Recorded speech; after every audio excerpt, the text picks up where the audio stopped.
ఇతను పాకిస్తాన్ అనే దేశానికి తీవ్రమైన వ్యక్తి, చాలా క్రూరమైన వ్యక్తి. ఇతను ఇంకా చాలా క్రూరంగా మారిపోతున్నాడు. అంతే ఆ స్టేట్మెంట్లు ఆ ట్విట్టర్ లో పోస్ట్ చేసిన తర్వాత ఇక అతను బయట ప్రపంచానికి కనబడడం మానేశాడు. నేతలు, కార్యకర్తలు, ఆ సెనేటర్స్ వీళ్ళంతా ఉన్నారు. ఇదంతా కూడా మెల్లిమెల్లిగా ఒక నెరేటివ్ బిల్డ్ అయిపోయింది. ఏంటి అంటే ఇమ్రాన్ ఖాన్ చనిపోయాడు.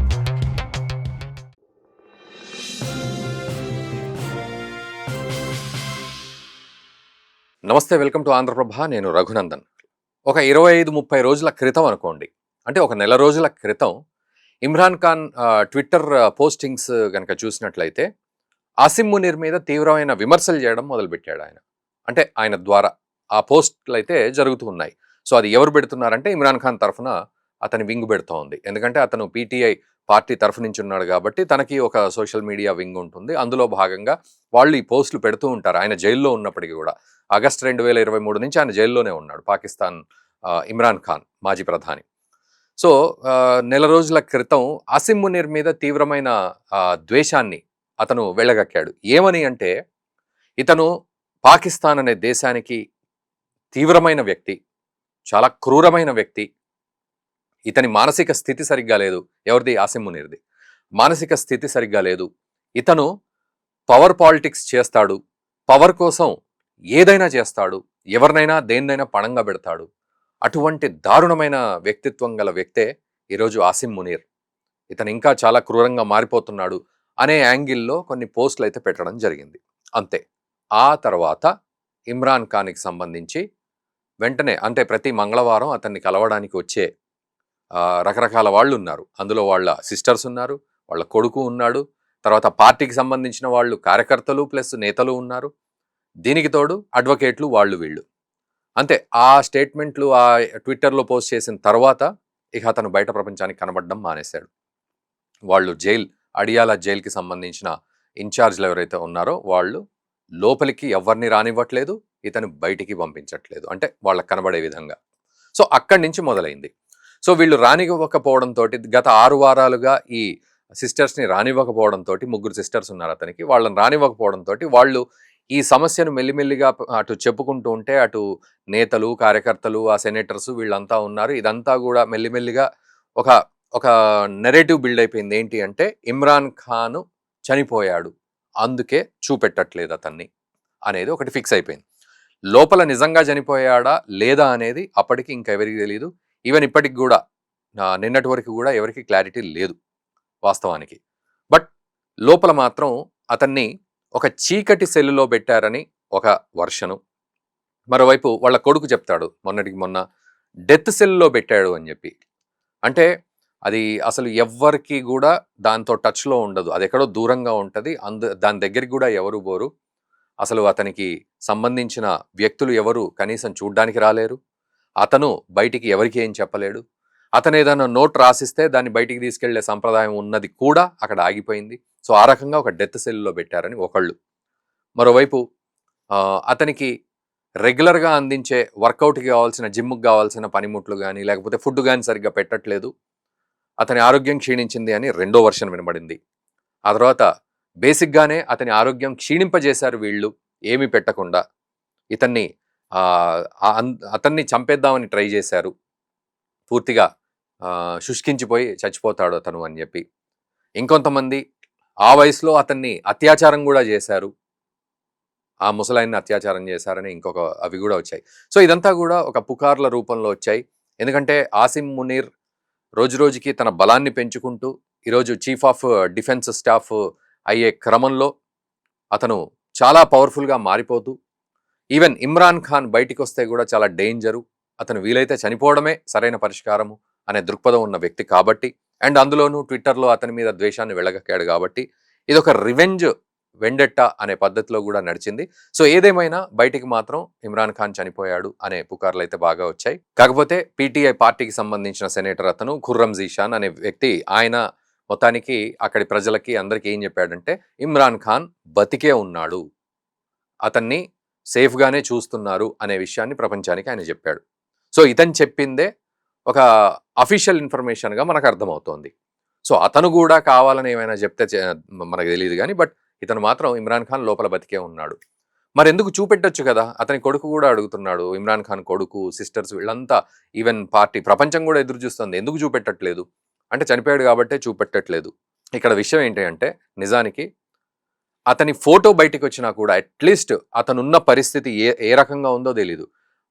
అతను పడుకొనున్నట్టు, చనిపోయినట్టు కొన్ని ఫోటోలయితే వస్తున్నాయి. ఏది గూడా ఒరిజినల్ కాదు. కానీ అతని హాలత్‌ని గనక ఫోటో తీసి చూపెడితే అల్లకల్లోలమైపోతుంది పాకిస్తాన్. ఒక్క ఫోటో చాలు పాకిస్తాన్ ఈరోజు మంట కలిసిపోవడానికి.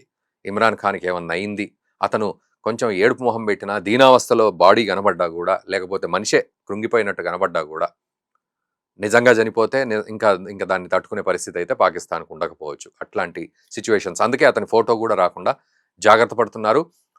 అడియాలా జైల్ మొత్తం గూడా చాలా స్క్రూటినీ నడుస్తోందక్కడ.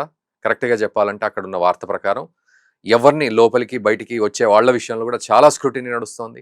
అండ్ అక్కడున్న అఫీషియల్స్ గూడా చాలా నిద్రలేని రాత్రులు గడుపుతూ ఉన్నారక్కడ. సో, ఏ ఇన్ఫర్మేషన్ గూడా బయటికి పోకకుండా అతను ఒకవేళ చనిపోతే చనిపోయాడన్న ఇన్ఫర్మేషన్. బట్ బతికే ఉన్నాడు అనేది ఖుర్రం జీషాన్ అనే సెనేటర్ చెప్తూ ఉన్నాడు. కాకపోతే మరి ఎందుకు ఆసిమ్ మునీర్‌కి ఇమ్రాన్ ఖాన్ అంటే భయము? అసలెందుకు బయటికి వదలట్లేదు అతని ఫోటోను, వీడియోని గాని? బాగున్నాడని చెప్తే సరిపోతది గదా! గత 2 నెలల నుంచి నడుస్తున్న టెన్షను. అనంటే నిజానికి ఆసిమ్ మునీర్‌కున్న పరిస్థితి ఏంటంటే ఇతను బలపడాలి ఆసిమ్ మునీర్. ఇమ్రాన్ ఖాన్ దీన్ని విమర్శించే వ్యక్తి. కానీ ఇమ్రాన్ ఖాన్‌ని చంపేసేంత పరిస్థితి ఉండకపోవచ్చు. అట్లా అని అతనే చనిపోతాడన్న పరిస్థితి అంతకంటే ఉండకపోవచ్చు. మరి దీనికి పరిష్కారం ఏంటి అంటే పాకిస్తాన్ యాంగిల్‌లో ఇదంతా. పరిష్కారం ఏమిటి అంటే అతను దేశం వదిలిపెట్టి వెళ్ళిపోవాలి. అతను ఏ దేశానికైనా వెళ్ళనివ్వండి. ఏ కంట్రీకైనా వెళ్ళొచ్చు. కానీ ఇక్కడ ఉండకుండా దేశం వదిలిపెట్టి వెళ్ళిపోతే సరే. అది ఒప్పించడానికి ప్రయత్నం జరుగుతోంది లోపల అనేది ఒకటి తెలుస్తోంది. సో దట్ అతను దేశం వదిలిపెట్టి వెళ్ళిపోయి ఎక్కడన్నా ఉండండి. ఎవరితో టచ్‌లో లేకుండా ఉండాలి. ఎక్కడో అజ్ఞాతవాసం గడపాలి. అంతేగాని పాకిస్తాన్ పాలిటిక్స్ గురించి గాని, ఆసిమ్ మునీర్‌కి గురించి గాని, లోపల జరిగిన ఇంటర్నల్ కరప్షన్ గాని, ఇంటర్నల్ యాక్టివిటీస్ గురించి గాని ఎక్కడా పెదవి విప్పొద్దు అనే కండిషన్ ఇమ్రాన్ ఖాన్‌కి పెట్టారు. కానీ ఇమ్రాన్ ఖాన్ ససేమిరా అంటున్నాడు. ఒప్పుకోవట్లేదు. ఏదేమైనా నా ప్రాణం పాకిస్తాన్‌లోనే వదులుతుంది గాని, నేను మాత్రం వేరే దేశాలకు వెళ్ళను అని ఆయన భీష్మించి కూర్చున్నాడు అనేది తెలుస్తోంది.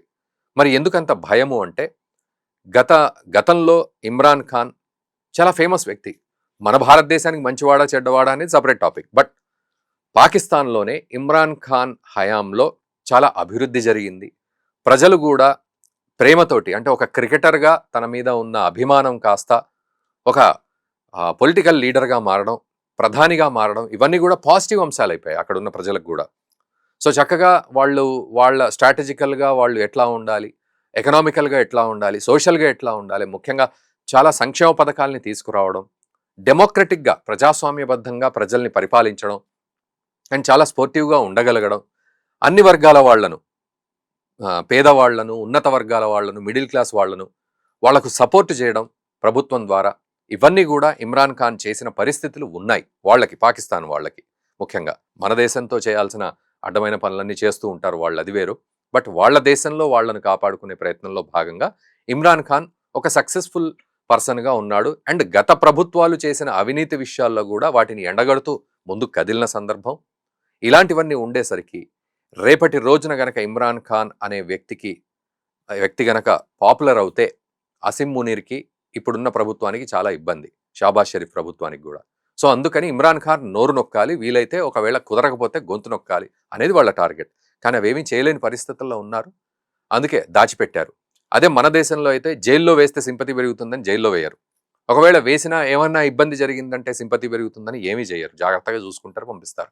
బట్ పాకిస్తాన్‌లో అట్లా లేదు సిచ్యువేషన్. సో, చచ్చిపోయాడనే వార్తే వినబడుతోంది. బట్ చనిపోలేదు అనేది అక్కడి సెనేటర్ చెప్తున్న మాట. ఇందులో పూర్వపరాలు ఏంటో కూడా మనకు తెలీదు. పాకిస్తాన్ అఫీషియల్‌గా గనక ప్రపంచానికి ఇమ్రాన్ ఖాన్‌ని చూపెడితే తప్ప మనకు తెలియని విషయం.